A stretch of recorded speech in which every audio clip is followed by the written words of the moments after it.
শ্ৰদ্ধাৰ অসম তথা সমগ্ৰ ভাৰতবৰ্ষ তথা এই বিশ্ববাসী জনগণক জয়তে নমস্কাৰ গ্ৰহণ কৰিব হওক।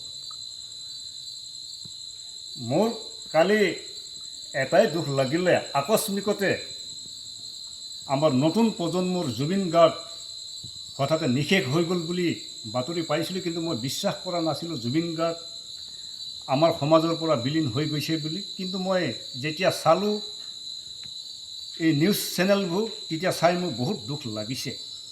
এইটো কাৰণে লাগিছে, জুবিন গাৰ্গ এজন মহান শিল্পী আছিল, যেনেধৰণে শংকৰ মাধৱে কীৰ্তন দৰ্শন লিখি আজি অসম তথা সমগ্ৰ ভাৰতবৰ্ষৰ জনগণক যি একতা এনাজৰীৰে তেওঁ এই বাণীসমূহ দি থৈ গ'ল শংকৰ মাধৱে, ঠিক তেনেধৰণে আজি জুবিন গাৰ্গে নতুন নতুন গীত গাই বিভিন্ন ভাষাত এই নতুন প্ৰজন্মক এক খলকনি সৃষ্টি কৰিছিল।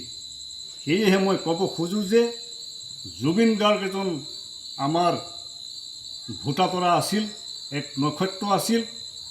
তেওঁ বিলীন হৈ যোৱাৰ লগে লগে মোৰ মনটো বহুত দুখ লাগিছে। মই কালিৰ পৰা মই শুৱা নাই আৰু তেখেতলৈ মই জয়তে কৃতজ্ঞতা আৰু শ্ৰদ্ধাঞ্জলি মই জ্ঞাপন কৰিছোঁ।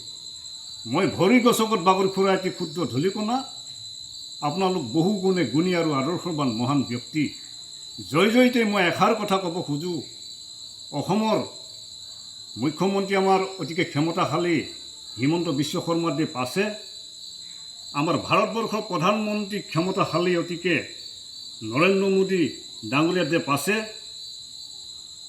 এসময়ত মুখ্যমন্ত্ৰী হৈ থকা আমাৰ কেন্দ্ৰীয় মন্ত্ৰী হৈ আছে তেখেত সৰ্বানন্দ সোণোৱালদেৱ তেখেত আছে। মই তেখেতসকলক এটাই অনুৰোধ জনাইছোঁ, এই জুবিন গাৰ্গৰ যিটো মৃত্যুৰ যিটো ৰহস্য, এই ৰহস্যটো আমি বিচাৰ বিশ্লেষণ কৰিব লাগিব হওক।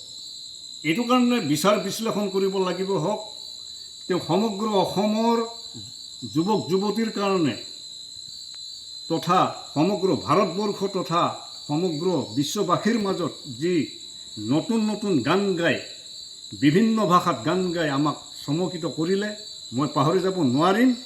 কিন্তু আজি কিছুমান এক শ্ৰেণীৰ লোকে এই জুবিন গাৰ্গক ভাৰতবৰ্ষৰ পৰা পৃথক কৰি বিদেশলৈ লৈ গৈ যিটো অপৰাধমূলক কাম কৰিলে, মই বহুত দুখ অনুভৱ লাগিছে।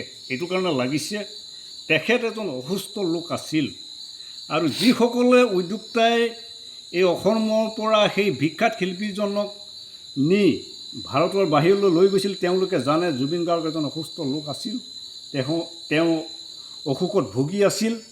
তেওঁ কেনেধৰণে তত্বাৱধানটো ল'ব লাগে সেই উদ্যোক্তাসকলৰ এক জ্ঞান থাকিব লাগিছিলে, কিন্তু সেই জ্ঞান নথকাৰ ফলত আজি জুবিন গাৰ্গ আমাৰ সমগ্ৰ অসম তথা ভাৰতবৰ্ষ তথা বিশ্ববাসীৰ মাজৰ পৰা বিলীন হৈ গ'ল। সেয়েহে মই ক'ব খোজোঁ যে মই আজি সৰ্বপ্ৰথমে আমাৰ অসমৰ মুখ্যমন্ত্ৰী হিমন্ত বিশ্ব শৰ্মাদেৱক মই অনুৰোধ জনাইছোঁ, অতিকে শ্ৰদ্ধাৰ প্ৰধানমন্ত্ৰী মই নৰেন্দ্ৰ মোদীদেৱক মই অনুৰোধ জনাইছোঁ, আৰু ৰাজনাথ সিঙদেৱক মই অনুৰোধ জনাইছোঁ, আৰু অতিকে অসমৰ বিষয়ে গভীৰভাৱে অধ্যয়ন কৰি থকা আমাৰ কেন্দ্ৰীয় মন্ত্ৰী সৰ্বানন্দ সোণোৱালদেৱক মই অনুৰোধ জনাইছোঁ। এই বিষয়টো এক ৰহস্যজনক হৈ আছে, গতিকে আপোনালোকে বিচাৰ বিশ্লেষণ কৰিব লাগিব, কম্পেৰেটিভ কৰিব লাগিব। এইটো কাৰণে কৰিব লাগিব, যিটো কাৰেক্টলি, যিটো সঁচা মই সেইটো শুদ্ধটো কওঁ, যিটো হনাৰেবল সেইটো মই মহানটো কওঁ। সেয়েহে এই স্বাৰ্থৰ কাৰণে বা কিছুমান ব্যৱসায়ীৰ কাৰণে, নিজৰ স্বাৰ্থৰ কাৰণে এক শ্ৰেণীৰ লোকে নি এনেকুৱা এজন শংকৰ মাধৱৰ নিচিনা এজন মহান শিল্পী আজি অসম তথা ভাৰতবৰ্ষ তথা বিশ্ববাসীৰ মাজৰ পৰা বিলীন হৈ গ'ল। এই বিষয়টো আপোনালোকে গুৰুত্ব সহকাৰে লৈ বিচাৰ বিশ্লেষণ কৰক, কম্পেৰেটিভ কৰক, ডিছকাছ কৰি যিসকলে প্ৰকৃততে যদি দোষী কৰিছে কোনোবা লোকে, সেই দোষীসকলক উপযুক্ত শাস্তি বিধান দিবৰ কাৰণে মই অনুৰোধ জনাইছোঁ। মই এজন আধ্যাত্মিকতাৰ ওপৰত অধ্যয়ন কৰোঁ, মই লোকগীত টোকাৰী গীত গাওঁ, মই মহান শিল্পী নহয়। জুবিন গাৰ্গক মই সদায় জ্ঞান কৰি আছোঁ। সেয়েহে মই অনুৰোধ জনাইছোঁ এই কামটো অতিকৈ কৰিব পাৰিব আমাৰ অসমৰ মুখ্যমন্ত্ৰী হিমন্ত বিশ্ব শৰ্মা দেৱে আৰু তেওঁৰ সান্নিধ্যতে প্ৰধানমন্ত্ৰী নৰেন্দ্ৰ মোদীদেৱ আৰু ৰাজনাথ সিং তথা আমাৰ সৰ্বানন্দ সোণোৱালদেৱে এই বিষয়টো বিশ্লেষণ কৰি তাৰ প্ৰকৃত শুদ্ধ তথ্যটো অধ্যয়ন কৰি বিচাৰ বিশ্লেষণ কৰি প্ৰকৃততে যদি কোনোবাই দোষী কৰিছে দোষীক উপযুক্ত শাস্তি প্ৰদান কৰি তেওঁলোকক এই দোষীসকলক মানে উপযুক্ত শাস্তি দিবৰ কাৰণে মই অনুৰোধ জনাইছোঁ। সৰ্বশেষত মই এটাই অনুৰোধ জনাইছোঁ, জুবিন গাৰ্গৰ যি গীত মাত অসম তথা ভাৰতবৰ্ষৰ মাজত দি থৈ গ'ল, তেওঁ যাতে আজীৱন জীয়াই থাকক আৰু সদায় এই তেওঁ আত্মাটো যে আকৌ ঘূৰি আহি আকৌ মানৱ জীৱন পাই মই কামনা কৰিছোঁ। এয়াই কৈ মই সামৰণি মাৰিছোঁ। ধন্যবাদ।